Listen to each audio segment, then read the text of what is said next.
bonjour à tous, bienvenue à vous. On vous espère en forme en ce dernier jour de la semaine de rentrée. Allez, c'est bientôt le week-end, courage. C'est l'occasion de vous présenter maintenant deux petites nouvelles dans l'émission. Elle s'appelle Maude. Bonjour Maude. Bonjour. Vous êtes blogueuse culinaire et vous allez nous donner des idées, peut-être même un peu plus. Oui. Des astuces. C'est ça. C'est ça. On vous retrouve tout à l'heure. Et puis Céline, bienvenue à vous également. Vous partagerez quoi avec nous? Alors aujourd'hui, on va parler voyage alternatif au travers du bénévolat. Eh bien, écoutez, super programme, merci. On vous retrouvera dans quelques instants. Allez, en ce vendredi, nous terminons donc cette semaine de rentrée qu'on espère zen pour tout le monde. Et vous allez comprendre pourquoi je dis ça, parce qu'aujourd'hui, le thème, c'est la méditation. Comment peut-elle nous aider à vivre dans l'instant présent et apprendre à faire la paix avec nous-mêmes et avec les autres? Eh bien, c'est ce que nous verrons de manière très concrète. Et puis, on vous présentera un projet soumis au financement participatif sur la plateforme bretonne Kengo. Ce matin, une jeune fille de Concarneau viendra nous présenter son projet où elle a tout misé sur les moules pour remplacer les microbilles plastiques des savons exfoliants. C'est une démarche écologique qu'elle nous expliquera dans quelques instants. Et enfin, on retrouvera Billy à la SPA de Rennes avec un nouvel animal à adopter. Un compagnon pour la vie, comme dit Catherine, n'est-ce pas? Oui, un ami pour la vie. Un ami pour la vie, voilà. Vous les amis en face de votre écran, on espère que vous êtes bien. Nous, on l'est en tout cas. Enfin, on va voir, ça va se confirmer. Catherine, qu'est-ce que ça vous inspire, la méditation? La méditation. Eh bien, à la rentrée, c'est pas le moment le plus zen de l'année, il faut l'avouer. Pour les petits comme pour les grands, il y a sûrement eu des grands moments de drame, peut-être, en début de semaine. Quelques larmes, peut-être? Oui, peut-être. Et puis ce train-train de l'année qui revient. En tout cas, la méditation se propose pour petits et grands de donner un remède, quelque sorte. Mais bon, ça, on en saura un peu plus. Et puis moi, étant un peu comme saint Thomas, je ne crois que ce que je vois. Eh bien, écoutez, je vous propose d'essayer, d'en profiter, pour ceux qui ne l'ont pas encore fait, d'essayer un moment de méditation, si ça vous va. Okay. Avec grand plaisir. Bon, écoutez, c'est parti pour la méditation. On ferme les yeux.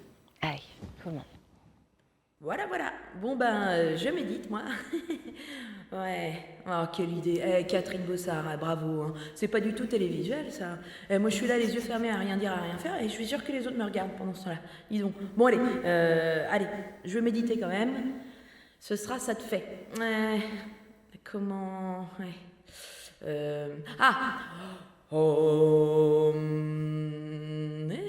Est-ce que j'ai pris ma liste de courses? Moi, ce serait pas mal, parce que comme ça, je pourrais aller faire mes courses juste après les... J'avais arrêté de méditer, dis donc. Bon, allez, je médite. Et voilà que je médite, vive... c'est pas gagné. Bon, ce que je vais faire, c'est que je vais faire semblant d'avoir fini de méditer. Voilà, c'était bien. C'est pas vraiment. Bon, c'est pas évident, hein. Il faut quand même sûrement des techniques, des pratiques, des astuces. Bon, on va en savoir plus. Faut avoir fait ses courses avant, en fait. Oui, voilà. Faut pas penser à la liste pendant ce temps-là, parce que là, ça marche pas. On aura essayé. Merci Catherine. Allez, on va voir justement un petit peu la méditation. Mais qu'est-ce que c'est en images tout de suite? Mais qu'est-ce que tu fais en position du lotus? Chut, je médite. Depuis quelques années, la méditation a la cote. Aux États-Unis, le marché pèse plus d'1 milliard de dollars. Pratique très ancienne venue d'Orient et initialement religieuse et spirituelle, la méditation aujourd'hui est devenue laïque. Plus besoin de prier Bouddha, il suffit de se concentrer sur soi, sentir le souffle de sa respiration entre les narines et faire le vide. Tu la sens la vacuité? Et c'est pas du bidon. De plus en plus d'études scientifiques l'affirment. Méditer serait un remède efficace non seulement contre le stress, l'anxiété, les problèmes de concentration, mais aussi contre la dépression, les troubles du sommeil. Et c'est pas tout. Méditer aiderait aussi à diminuer les douleurs, certaines inflammations, les troubles cardiovasculaires et elle renforcerait même les défenses immunitaires. Et pour méditer, pas besoin d'être un athlète. C'est juste un sport cérébral qui demande de l'entraînement et de la régularité. En gros, une fois par jour, entre 3 et 30 minutes. On se trouve à un endroit calme, assis dos bien droit, pas allongé, sinon on fait dodo. On lâche prise et on rentre en soi. Pour vous initier, vous avez l'embarras du choix. Vidéos sur internet, livres, CD, applis ou même séances individuelles ou cours collectifs. Mais attention, c'est pas forcément le remède miracle. À méditer. À méditer, oui, effectivement. Pour aller plus loin sur ce sujet, on va avoir avec nous Carla Gouillou-Beauchamp. Bienvenue à vous, Carla. Vous êtes instructrice de méditation de pleine conscience. Qu'est-ce qui vous a amené à la méditation, dites-nous? Alors, ce qui m'a amené à la méditation, au départ, j'avais une vie assez mouvementée et j'ai eu besoin, en fait, de trouver un espace de calme en moi. Et c'est lors d'une expédition sur un voilier en mer Rouge avec les jeunes marins reporters, dans un petit espace où j'ai vécu avec 11 jeunes à bord d'un petit voilier, où j'ai eu besoin en fait de trouver un moment pour moi, pour me recentrer, pour être de nouveau en contact avec moi. C'est le manque d'intimité justement sur cet espace restreint. Le manque d'intimité avec beaucoup de mouvements et dans des pays aussi en difficulté où j'ai eu besoin en fait de me reconnecter à moi-même. C'est comme ça que ça a commencé. Donc ça a été un vrai déclic. De quelle façon ça a transformé votre vie professionnelle d'ailleurs et personnelle? Alors, ça a tout changé en fait. Oui, ça a changé déjà personnellement. C'est pour ça qu'après j'ai voulu transmettre ça professionnellement. C'est que j'ai pu déjà me rencontrer. Parce que je pense que pendant des années j'ai été à côté de moi-même. Un peu dans un pilote automatique. Voilà, on est éduqué aujourd'hui dans le mode faire.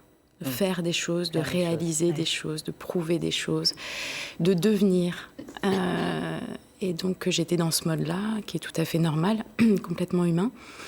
Et la méditation amène plutôt à être en contact avec ce qui est présent à l'intérieur de soi, que ce soit au niveau physique, corporel, déjà d'être en relation avec ce qui se passe au niveau du corps, que ce soit au niveau du cœur, au niveau des émotions et au niveau aussi de l'esprit. Toutes les pensées, tout ce flot de pensées qui peuvent parasiter.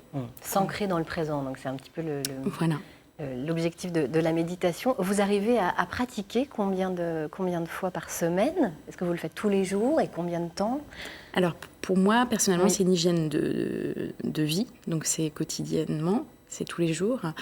C'est un peu, quand on commence à plonger dans la pratique de la pleine conscience, ça devient une hygiène, comme se brosser les dents, comme se brosser les cheveux. Donc c'est plus un devoir ou quelque chose qui doit être fait, c'est un besoin, ça devient une nécessité où j'ai besoin de ce moment-là pour me recentrer. Vous le faites quoi, 1 heure par jour? Je le fais le matin, alors moi je suis matinale, je le fais avant d'aller travailler, avant que la maison se réveille. Voilà, ça c'est mon rythme à moi parce que la maison est calme, que mon esprit est calme aussi à ce moment-là. Donc c'est un temps pour soi, un temps qu'on se réserve à soi. Voilà, et si j'ai ce moment-là, si j'ai cette disponibilité-là pour moi, alors je peux être disponible dans mon travail. De quelle façon vous pratiquez justement cette méditation? Qu'est-ce que c'est très concrètement? Parce que ça peut paraître abstrait, on se dit bah oui, méditer, alors si on le fait comme Catherine, c'est un peu compliqué. Est-ce qu'il y a des exercices qui peuvent permettre d'accéder, d'apprendre la méditation, des exercices très simples, je ne sais pas, par exemple de la respiration? Est-ce que vous pouvez nous donner un exemple? Oui, alors il y a différentes pratiques, la pleine conscience. Donc, invite simplement à tourner son attention vers ce qui est à l'intérieur. Donc, ça peut être les yeux ouverts ou les yeux fermés, peu importe, du moment qu'il y a cette intention d'entrer à l'intérieur de soi. Donc, il y a différentes pratiques. Il y a la pratique la plus connue, c'est la méditation assise, mais on n'est pas obligé de pratiquer seulement assis, en fait. On peut pratiquer allongé, en marchant, on peut pratiquer en mangeant. Il y a le mindful eating, la pleine conscience de l'alimentation, dans tous les actes de la vie quotidienne, en faisant sa vaisselle. Donc il y a les pratiques formelles, où là, on va inviter à un temps plus long pour justement ressentir tout ce qui se passe à l'intérieur de soi, et puis de manière informelle, dans la vie quotidienne. Parce que ce n'est pas simplement une pratique sur le coussin, mais c'est une pratique de vie. Au quotidien et aussi dans la relation avec les autres et le monde. Et il n'y a pas besoin de beaucoup de temps en fait. Ce que vous dites, 3 minutes d'espace de respiration, c'est comme ça que vous l'appelez, ça peut suffire à vraiment trouver cet apaisement. Alors il y a une pratique effectivement qui s'appelle 3 minutes d'espace de respiration qui permet tout de suite de revenir à soi. Après bien évidemment c'est comme tout, c'est comme le sport ou la musique, plus vous allez pratiquer, plus vous allez vous réserver du temps pour cette pratique et plus il y aura des bénéfices et de l'ancrage en soi. Alors, on a une téléspectatrice qui vous a posé une question, on va l'écouter et puis on va vous laisser y répondre. Elle s'appelle Céline. Bonjour, Céline Hay, donc j'ai 40 ans et je me posais la question par rapport aux enfants, à la méditation. Quels sont les bienfaits de la méditation sur les enfants? Parce que c'est vrai qu'on n'en entend pas trop parler, c'est pas encore assez développé en France et du coup je voulais connaître les bienfaits de la méditation sur les enfants. Merci. Voilà une question très intéressante. C'est vrai qu'on en parle assez rarement et pourtant ça se développe. Oui, ça se développe de plus en plus. D'ailleurs, il y a une association Enfance et Attention qui regroupe tous les programmes de pleine conscience pour enfants. Et donc, il y a différents programmes qui maintenant arrivent dans les écoles et qui apprennent aux enfants à revenir à l'instant présent de façon très ludique. Pour pas que ça devienne une pratique rigide, mais plutôt quelque chose d'assez vivant. Par le jeu. Et en fait, les enfants, finalement, ils sont très vite dans l'instant présent. Ils ne se posent pas toutes ces questions. Moins de questions que nous, peut-être. Voilà, mais le rythme scolaire, la pression, voilà. Souvent, les enfants perdent un petit peu cette présence-là. Donc, on les invite à revenir à ce qui est présent là maintenant. Alors, ça tombe bien. La liste de courses ou la lettre envoyée aux impôts, mais quand même, il y a le petit flot de pensée dont vous parlez aussi. Oui, il y a d'autres pressions, il y a certaines angoisses, anxiétés, phobies scolaires, etc., qui peuvent jouer les relations avec les copains, les professeurs. Et donc, c'est aussi réapprendre à être relié avec la respiration, avec les sensations du corps, de revenir au corps. Vraiment, ça permet d'ancrer la présence. Alors, vous parliez d'école à l'instant, ça tombe bien, parce qu'on vous propose de découvrir un exemple de pratique de la méditation en milieu scolaire. Ça se passe près de Nantes, à Rezé, au collège de Pont-Rousseau, où des 6e expérimentent le lâcher-prise avant les cours. Je vous propose de découvrir ce reportage de Thierry Bercot et de Jean-Pierre Brénuchon. Allez, on ouvre son beau jardin de fleurs, on fait grandir ses fleurs. De joie, de bonheur. Ces élèves de 6e ont appris à méditer en classe. À raison de 2 séances de 15 minutes par semaine pendant 10 semaines, ils se sont initiés à la méthode PIS grâce à cette bénévole. Respirer, s'écouter, se concentrer. Je regarde mon jardin. Quand je me sens stressée, comme vous l'avez entendu, je reviens à cette respiration. Je peux me faire des automassages, je peux prendre quelques postures de yoga.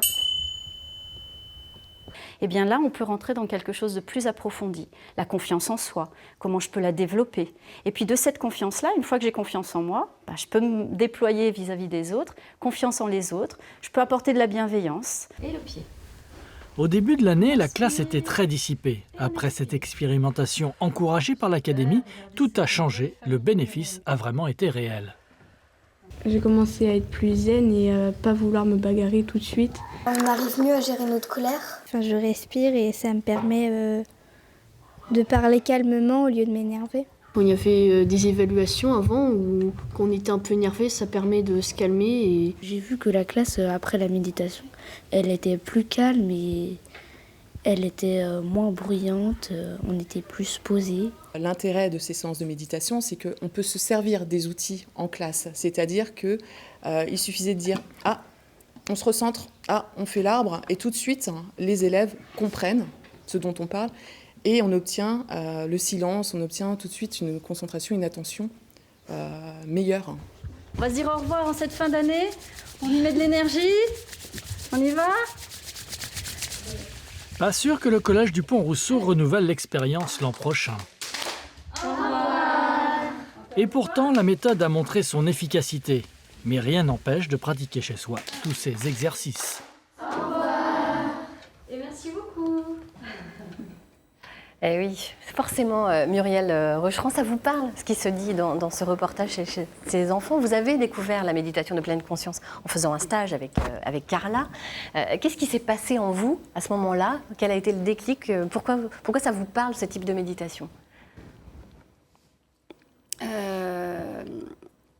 Pourquoi ça me parle? Parce que, comme Carla, je pense qu'à un moment donné dans sa vie, on peut avoir des difficultés avec l'apaisement des pensées, avec tout ce qui se passe tout autour de nous.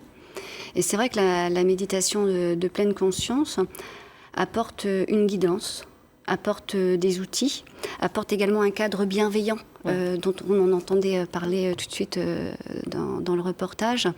Et c'est vrai que ça permet aussi dans ce moment bienveillant entre nous, de pouvoir échanger sur la pratique de pleine conscience, et on voit effectivement ensuite les choses évoluer au fur et à mesure, et on peut s'apaiser effectivement. Avant de faire ce stage avec Carla, vous disiez, je n'arrivais à méditer que 10 minutes, et encore c'était compliqué, je pensais sûrement à la liste de courses, certainement. Qu'est-ce qui a changé aujourd'hui dans votre pratique ? Vous pratiquez différemment, plus longtemps, de manière vraiment plus profonde ? Je pense que les choses ne sont jamais vraiment figées. Et c'est vrai qu'aujourd'hui, je suis plus sur une méditation non guidée. C'est là où j'arrive à trouver des espaces de silence intérieur, en fait, qui me conviennent mieux. Donc comment ça se passe au niveau des pensées, justement, vous parliez du lâcher-prise, c'est que on essaye de prendre du recul, d'être témoin, d'être observateur de ce que tu disais tout à l'heure, Carla, de ce qui se passe. Et puis, les pensées s'éloignent. Et puis, à un moment donné, arrive un moment où une pensée s'arrête. Et puis, une nouvelle pensée n'arrive pas aussitôt. Et entre les deux, là, il y a un petit intervalle. Et au fur et à mesure du temps, parfois, ce petit intervalle revient. Et parfois aussi de plus en plus long. Et c'est là aussi qu'il se passe des choses, quand on peut ressentir des choses, on est peut-être ressentir quelque chose de plus vrai, de plus profond. On se sent peut-être plus relié à son être intérieur, à ce que l'on est vraiment, ce que tu disais aussi tout à l'heure. Vous dites, quand on commence une méditation, on ne sait jamais où cela va nous mener. Oui. On ne sait jamais, effectivement, c'est aussi le lâcher-prise. On ne sait jamais quelle est la qualité de présence que l'on va avoir, le temps de silence que l'on va obtenir. Et il faut accepter ça. Il faut accepter, que ce soit tout à jamais fait. Tous les jours pareil. Complètement accepté. À chaque fois, c'est une expérience nouvelle, effectivement. C'est une aventure nouvelle. Mais c'est vrai qu'au fur et à mesure, on trouve une certaine stabilité, une assise, en fait, en soi. Et voilà, on ne devient plus consommateur de plein de choses. On se libère aussi de plein de choses. Alors, il y a eu un moment très fort dans votre vie. Vous avez fait une formation sur l'accompagnement des mourants. Et ce qui s'est dit dans cette formation vous a beaucoup marqué. Les retours de ces personnes qui allaient malheureusement décéder vous ont vraiment fait évoluer. Racontez-nous un tout petit peu, si vous avez quelques instants pour nous raconter ça. Oui, c'est vrai qu'on entend souvent des regrets chez les mourants. Et au nombre de ceux-ci, il y en a un qui plus particulièrement revient fréquemment. C'est je n'ai pas eu la vie que je voulais. J'ai eu la vie que les autres voulaient de moi. Je n'ai pas été fidèle à moi-même. Alors évidemment, c'est très fort, c'est très lourd. J'ai énormément de gratitude, pas aussi par rapport à ces témoignages, à tout ce que ça nous enseigne. En fait, comment ça se passe, c'est quand, on le sait tous, quand on est effectivement au seuil de la mort, arrive un moment où on se détache de plein de choses et on est peut-être plus relié à ce qu'on disait tout à l'heure, l'être intérieur. Et je pense que la méditation peut aussi permettre à tout moment de se relier à ça. Et concernant les mourants, je pense que c'est aussi important de dire qu'on a tous la capacité de lever le voile, on a tous la capacité à un moment donné, effectivement, de cheminer. Il n'est jamais trop tard. Et oui, j'imagine que Carla, ce que dit Muriel, vous allez dans le même sens, bien sûr. C'est une expérience de vie, c'est une expérience pour ouvrir son cœur et sans jugement avec soi-même. Ça, pour vous, c'est très important. Oui. Arrêtez de se juger, en fait, c'est ça. Oui, parce qu'on parle souvent de la méditation pleine conscience seulement comme un entraînement de l'attention, mais pour moi, il y a toute la qualité de bienveillance, de compassion vis-à-vis de soi-même et de non-jugement, de s'accueillir tel que l'on est sans chercher à être comme ceci ou comme cela. Vous dites être un bon parent avec soi-même, se bercer. Oui. C'est des mots forts. Oui, être un bon parent, c'est vraiment cette qualité de pouvoir s'étreindre, de s'embrasser, quelle que soit l'expérience du moment, quelles que soient les difficultés de vie, et aussi dans les moments joyeux, bien évidemment. Est-ce que parmi vous, il y en a qui pratiquent également la méditation ? J'ai essayé ce matin. Bon, écoutez, maintenant on a toutes les clés en tout cas pour tenter cette expérience intérieure et on espère que ce matin on vous aura éclairé. En cette rentrée, justement, on parlait d'éclairage. On inaugure un nouveau rendez-vous hebdomadaire avec Aurélie Le Bolloc qui est experte en décoration. Aujourd'hui, alors que les soirées sont encore agréables, autant en profiter le plus tard possible. Comment illuminer son jardin avec des lampions ? La réponse tout de suite en images. Bonjour, moi c'est Aurélia. Bonjour, je m'appelle Charlotte. Et moi c'est Baya. Nous sommes fans de décoration et aujourd'hui Aurélie va nous donner des astuces pour décorer notre jardin simplement.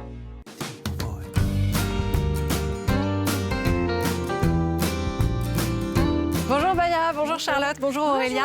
L'automne arrive et je vais vous proposer aujourd'hui de profiter encore un peu de nos dernières soirées d'été avec la création d'un lampion bougie. C'est parti? Super. On y va.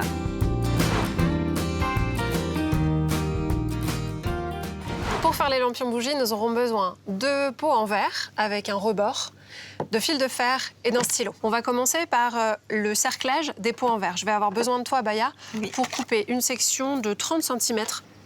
Ensuite, pour le cerclage, je vais avoir besoin de créer 2 petites oreilles pour pouvoir le fixer à son support par la suite. Ma petite astuce pour faire des petites oreilles rondes, ça va être d'utiliser un crayon et d'enrouler le fil de fer autour du crayon. Et pour la deuxième oreille, on répète la même opération et on entortille pour vraiment que le support en métal puisse pas partir. Il restera ensuite à couper les chutes. J'ai fait le premier pot, il y en a 10 à fabriquer comme ça, donc je vais vous laisser faire par vous-même maintenant. Oui.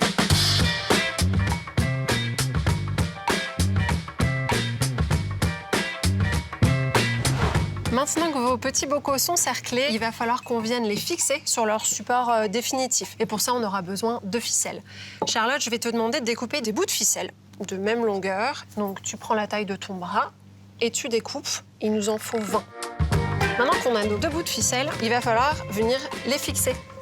Et pour ça, il faut faire un nœud tout simple. Je te laisse faire le deuxième. Oui. Une fois qu'on a fixé nos ficelles à notre pot de verre, ma petite astuce consiste à les remplir directement de sable tant qu'on a un support fixe. Parce qu'une fois qu'il sera monté sur le lustre, ce sera beaucoup plus compliqué. On va les remplir à peu près sur la moitié pour qu'ils soient bien stables. Et voilà, maintenant il ne nous reste plus qu'à mettre la bougie dans les petits pots.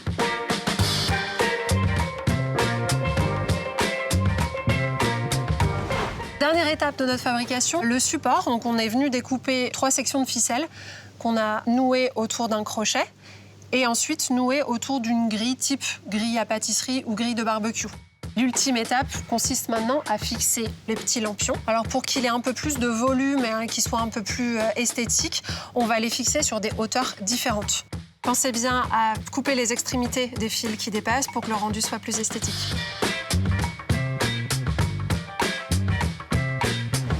Voici notre suspension lampion pour étirer au maximum nos soirées d'été. C'est génial. C'est trop beau.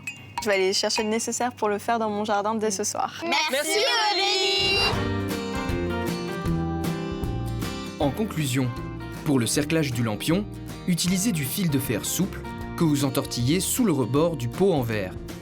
Nouez la ficelle aux 2 oreilles du cerclage, ajoutez le sable et placez la bougie. Attachez les lampions à une grille, suspendez le tout à un crochet et éclairez vos soirées. Bon bah voilà, vous voyez ce qu'il vous reste à faire cet après-midi. Travaux pratiques, hein, qui va s'y mettre. Manger des yaourts. C'est ça. Avant, faut manger les yaourts. Mais c'est pas mal, non, pour la méditation, ça. Ouais. C'est pas mal. Bon, allez, on vous emmène en voyage avec Céline. Céline, bonjour. À ce qui paraît, donc, vous allez nous parler d'un mode de voyage qui serait à la fois, attention, utile et déconnectant et qui allierait en plus travail et vacances. Ça fait beaucoup c'est quand même beaucoup de qualité, tout ça. N'est-ce pas? On est curieuse. Alors en qu'est-ce que fait, c'est exactement? le principe, c'est de travailler 3 à 6 heures par jour, 5 jours par semaine, en échange du repas et du logement. On appelle ça comment? C'est un mode de voyage? C'est du bénévolat, en fait. On fait du bénévolat. Là, on va apprendre ou perfectionner des compétences et on a du temps libre pour visiter le pays.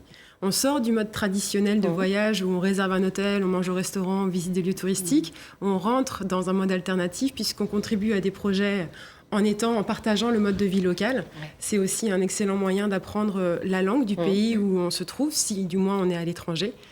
Je ne vous parle pas d'économie, forcément, ça fait des économies, c'est un argument pour tous et c'est vraiment un partenariat gagnant-gagnant, autant pour l'autre que l'accueilli. Alors, qu'est-ce qu'on peut, par exemple, faire? Quelles sont les missions que l'on peut réaliser dans ce type de voyage? C'est vraiment très varié. Pour vous donner quelques exemples, on pourrait aller faire une butte de permaculture dans une ferme au Portugal, faire du jardinage, du ménage ou de la cuisine dans une écologe en Tanzanie, s'occuper des chevaux au Texas, des chiens de traîneau en Norvège, même rénover un manoir en Dordogne, parce qu'en France aussi, il y a énormément de missions possibles, très intéressantes. Donc, il y a de tout, partout, et pour tout le monde, qu'on soit étudiant, que l'on soit en break professionnel, que l'on soit salarié ou retraité. Et les missions peuvent aller de 1 semaine à plusieurs mois. Ça dépend vraiment du besoin. Donc il y en a vraiment pour tous les goûts. Est-ce qu'il faut justifier d'une expérience particulière pour y prétendre? En fait, ça dépend peut-être des missions, mais... Alors, il n'y a pas de diplôme prérequis, par exemple. C'est vraiment la motivation et l'état d'esprit qui fera la différence. Après, certains autres peuvent demander un certain niveau d'expérience selon la mission demandée. Mais par exemple, je suis chargée de communication, je pourrais aller dans l'écologe de Tanzanie faire la plaquette de présentation de l'écologe. Et en parallèle, vu que j'ai un projet de reconversion de yoga ou de méditation, il y a une professeure sur l'écologe, je l'accompagne, je l'aide. Ça me permet de me former, de découvrir d'autres choses, d'autres métiers. Donc il y a vraiment de tout. C'est formidable. Oui, c'est formidable. Je me permets juste une petite aparté parce qu'il y a un aspect qui peut être intéressant quand même à prendre en compte, c'est que ça peut être illégal dans certains pays, comme l'Australie ou la Nouvelle-Zélande. Donc c'est important de vérifier en fait les conditions. Dans ces cas-là, il faut prendre un PVT, permis vacances travail, qui légalise tout. Et puis niveau assurance aussi, vaut mieux y penser. Même quand c'est pas rémunéré alors, ça reste du travail. Ouais. Okay. Il vaut mieux prévoir dans certains pays. Bon. Et on peut trouver où toutes ces offres? Parce qu'on est curieuse là. Il y a 3 sites internet très réputés qui permettent de mettre en relation les voyageurs et les hôtes en recherche de main d'œuvre. Le premier, si je dis Woofing, peut-être que ça parle à certains. Oui. Le Woof. Voilà, le Woof, c'est un site internet, mais là c'est vraiment dédié aux fermes biologiques. Il y a workaway.info et Helpix. Où là, ce sont des missions beaucoup plus variées, comme j'ai pu présenter tout à l'heure. D'accord. Alors, est-ce que c'est gratuit ou alors est-ce qu'il faut s'inscrire, il faut souscrire un abonnement? Alors, sur ces sites internet, il y a un premier niveau qui est gratuit qui permet de consulter les annonces. Ça permet d'avoir une idée. Par contre, si on veut bénéficier des coordonnées, par exemple, il faut s'inscrire. Il faut avoir 18 ans pour pouvoir avoir un compte et participer à des missions. Mais une fois inscrit, donc, pour vous donner quelques tarifs, donc, je crois, Helpix, c'est 20 € pour 2 ans. Donc, c'est raisonnable. Franchement, c'est très raisonnable. Workaway, 36 € pour 1 an. Et si on est en couple, c'est 48 €. Et par contre, Woofing, on peut y aller en famille, on peut y aller très nombreux. Et donc, Woofing, c'est une particularité parce que c'est par pays. Donc, c'est une inscription par pays. Si on regarde la France, parce qu'il y a des choses bien en France, eh bien, 25 € pour 1 an. Ouais, donc de toute façon, c'est très accessible. Vous nous avez donné tous les arguments et les outils. Il n'y a plus qu'à, en gros, c'est ça? Il n'y a plus qu'à. Voilà, vraiment, je vous invite à regarder le site internet si ça fait écho par rapport à une expérience à vivre, qu'on soit en reconversion ou pas, découvrir des métiers ou être curieux. C'est un mode de voyage alternatif intéressant. Vous avez testé? J'ai testé. Ah, j'ai l'air contente. Bon, vous nous raconterez ça une prochaine fois. Oui, pourquoi pas. Je vais regarder s'il y a des offres de chroniqueuses aux Maldives.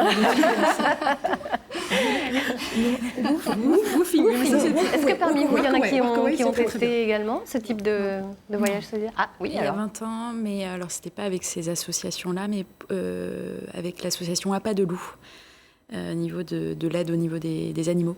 D'accord. Des dauphins, des baleines. Maud? Non, pas encore. Lucie non plus? Ça va peut-être venir. Muriel? Pas encore.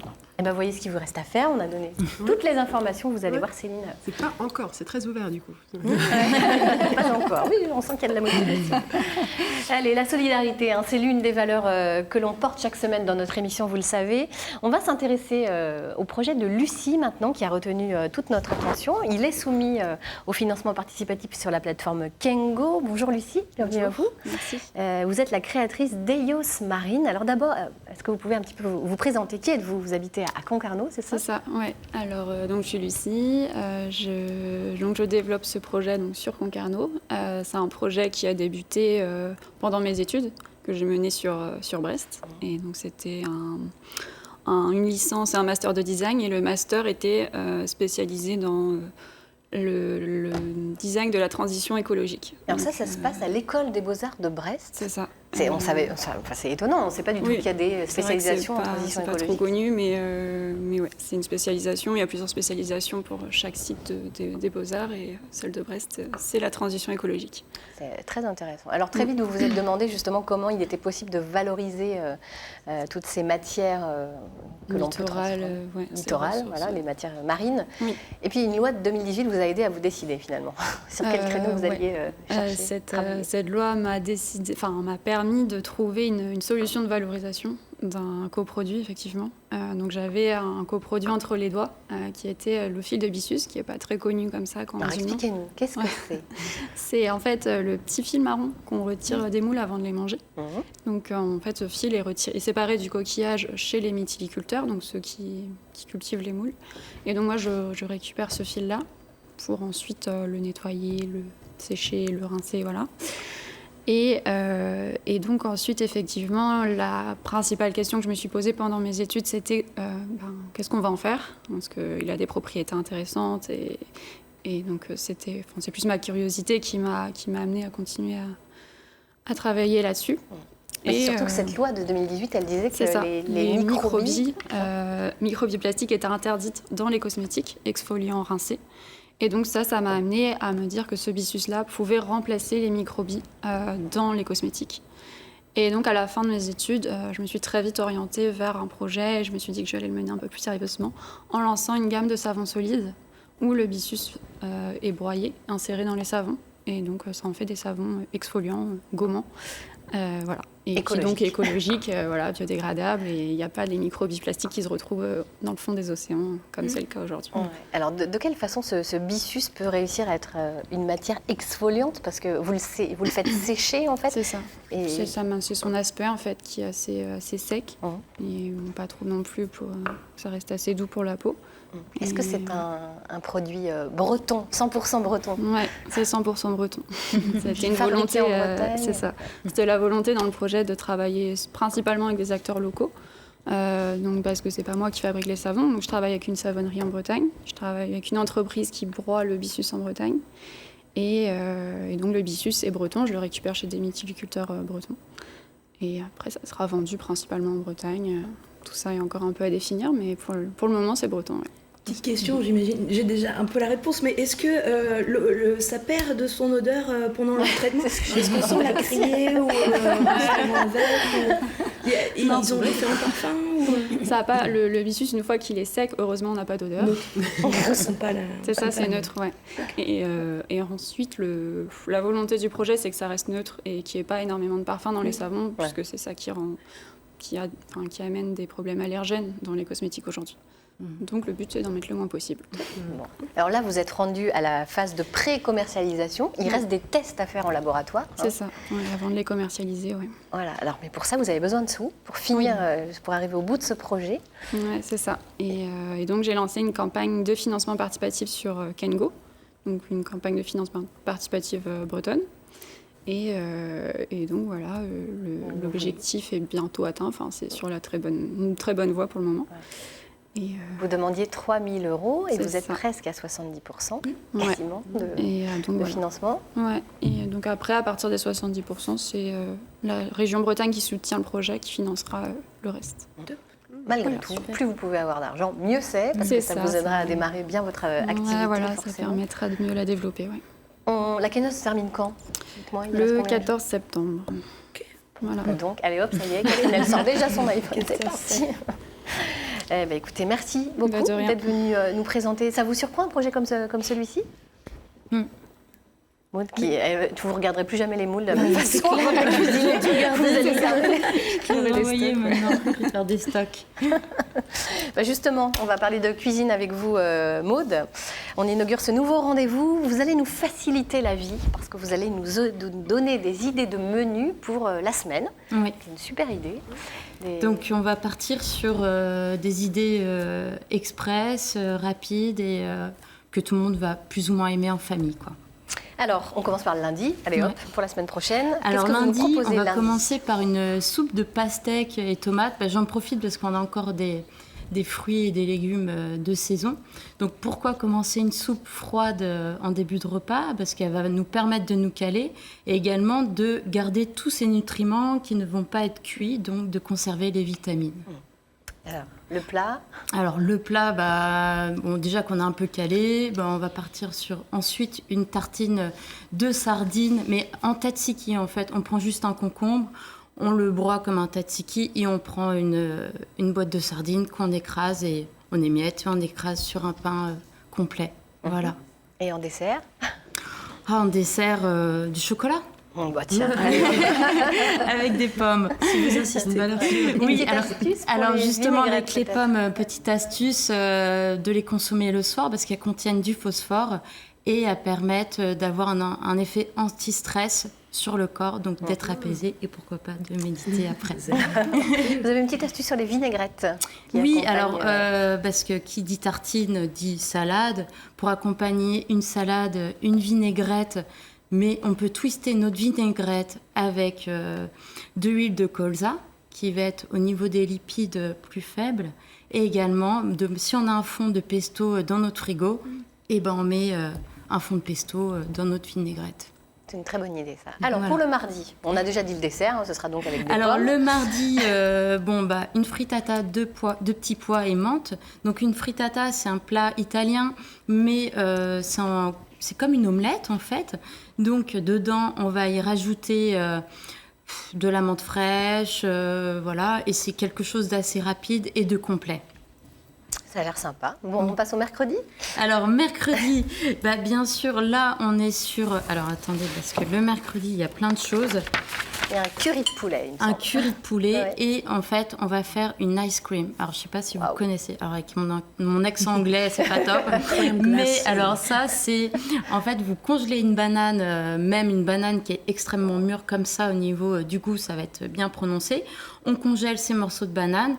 On sort son morceau de banane qu'on met au mixeur avec un peu de lait végétal ou du lait de coco avec une demi-mangue. Et ça va vous faire une glace minute et sans sucre ajouté. Ça, c'est une super idée. Bonne astuce. Voilà.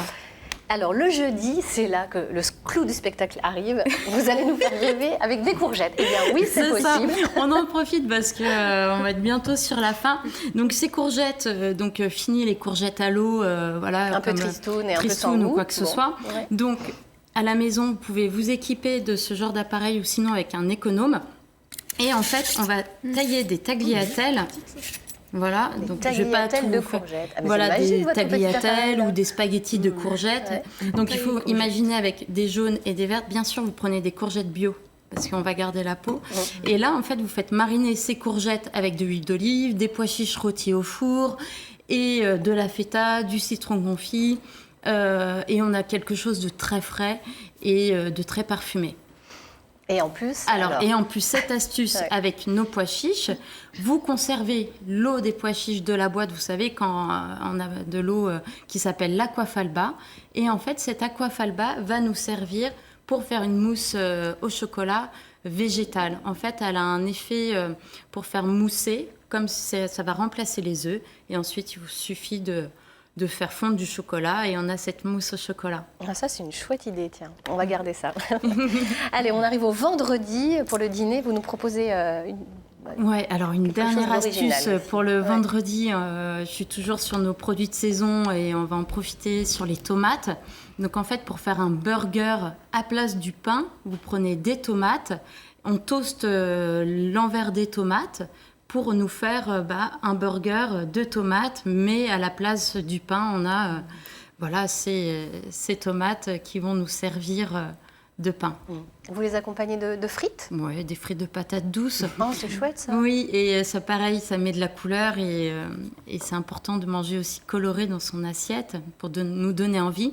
Et ces frites, pour apporter un côté croustillant, on va y mettre un blanc d'œuf avec de l'huile d'olive, au four et ça va apporter une pâte, un côté croustillant. C'est-à-dire que vous les mettez, vous mettez le... Oui, vous faites une petite mélange blanc d'œuf, huile dans un bol et après on badigeonne dessus avec du sel, du poivre, des épices et on va avoir un côté croustillant sur nos frites de patates douces. Ça, on a appris plein de choses. Oui, j'ai rarement pris autant de notes pendant une chronique. Et je t'envoie les recettes et elles sont à retrouver sur le site de l'émission après. C'est super ça, merci beaucoup Maud. Vous avez fait votre choix? Vous prenez tout pour tous les menus de la semaine? Méditation, puis un bon repas, espérer ça dans un corps sain, c'est parfait. Oui. Lucie, Muriel, Carla, on a l'eau à la bouche. Vous connaissez les petites astuces de Maud? Les spaghettis de courgettes, j'avais déjà goûté, c'est délicieux. Ouais. Muriel, vous choisissez quoi? Les spaghettis de courgettes aussi, j'aime bien. Lucie? Ouais, les spaghettis de courgettes et puis les patates douces aussi en fait. Le petit côté croustillant, là, ça c'est une astuce très sympa. Merci beaucoup Maud. Merci. On vous retrouvera dans 15 jours pour encore de nouvelles recettes et de nouvelles astuces. Merci beaucoup. Il y en a une qui a toujours des astuces. C'est Catherine, vous le savez évidemment. Ben là, est-ce que vous avez des astuces pour adopter un animal? Mais c'est Billy qui va nous en donner. Il est toujours bien accompagné. Quand il est à la SPA de Rennes, donc découvrons tout de suite votre nouvel ami pour la vie, peut-être. On va voir ça tout de suite. Billy, c'est à vous. Alors bonjour, ce matin on a un petit cascadeur et moi je suis pas le plus courageux du monde. Oh bah là il est cool.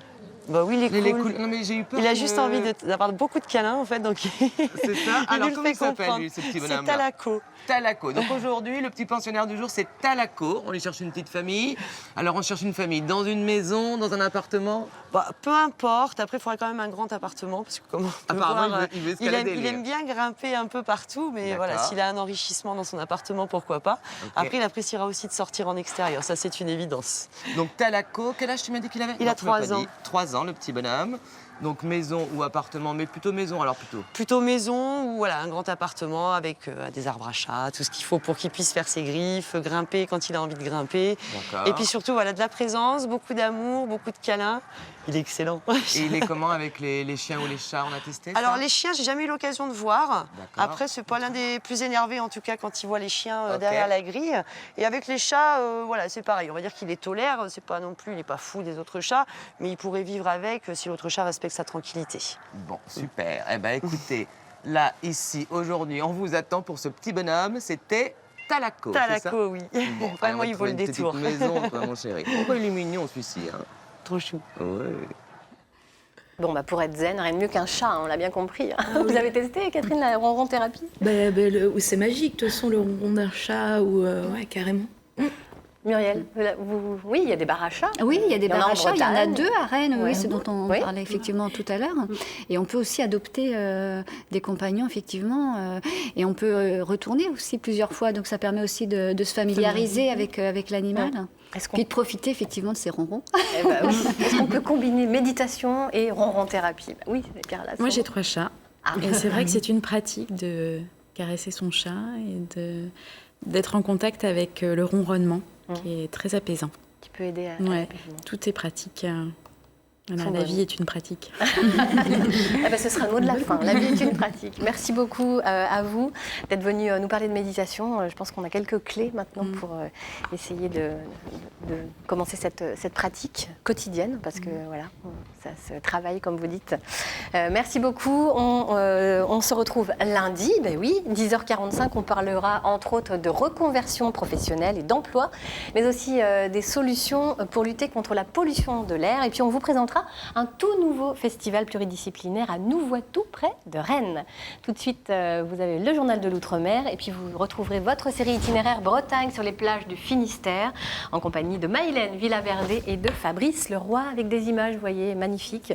Voilà, on termine. C'est le best-of de la semaine, le vendredi. Et puis ce sera l'heure de votre journal régional à midi. Très belle journée et excellent week-end. Kenavo. Merci.